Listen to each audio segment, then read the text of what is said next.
রাজনৈতিক এই যে একটা রাজনৈতিক কারণ, বিভিন্ন কারণে মানসিক নানাবিধ জটিলতার মধ্য দিয়ে যেতে হয়। এবং বেশিরভাগ ক্ষেত্রে আমরা যেহেতু মিডল ক্লাস ফ্যামিলির স্টুডেন্টে হচ্ছে আমাদের ইউনিভার্সিটিতে অনেক বেশি, তো দেখা যায় বাসার একটা প্রেশার থাকে, সেই জায়গা থেকে যদি মানসিক স্বাস্থ্য নিয়ে আমাদের ইউনিভার্সিটিতে অনেক বেশি কাজ হওয়া উচিত। আমাদের তরুণ ভাইয়ের কথা মনে আছে কিনা আমি জানি না, আমিমের বিজনেস ফ্যাকাল্টির তরুণ ভাই, উনি হাজারিবাগে মসজিদ থেকে পড়ে গিয়ে মারা গিয়েছিলেন, আত্মহত্যা দিয়েছিলেন উনি। তো সেই জায়গায় মানসিক স্বাস্থ্য আমাদের এখন সবচেয়ে বেশি গুরুত্বপূর্ণ একটা জায়গা, যেখানে আসলে বিশ্ববিদ্যালয়ের শিক্ষার্থীদেরকে কেউ শুনতে চায় না।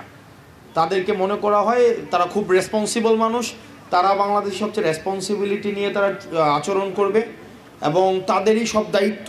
তো সেই জায়গা থেকে যদি মানসিক স্বাস্থ্য নিয়ে কাজ করার সুযোগ থাকে, বিশ্ববিদ্যালয়ের শিক্ষার্থীদের জন্য এটা একটা অনেক বড় উপশমের কারণ হবে।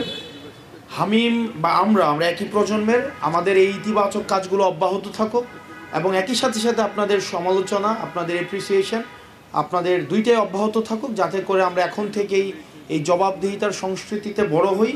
আমাদের মানসিক স্বাস্থ্য, আমাদের শারীরিক যে সমৃদ্ধি, একই সাথে সাথে এটার মধ্য দিয়েই আমাদের জাতীয় যে স্বাস্থ্য বা জাতীয় সমৃদ্ধির দিকেই কিন্তু আমরা ধাবিত হব। আপনারা এই ধরনের একটা আয়োজনের অংশ হয়েছেন এবং আমাকে এখানে ডাকা হয়েছে, আমি অনেক বেশি এখানে সম্মানিত বোধ করছি। আপনারা ভালো থাকবেন, সুস্থ থাকবেন। এই ধরনের ইতিবাচক কাজে হামিম এবং হামিমের মতো আরও যারা ক্যাম্পাসে আছে, যে কোনো ইতিবাচক কাজে আমরা সহযোগী হতে চাই।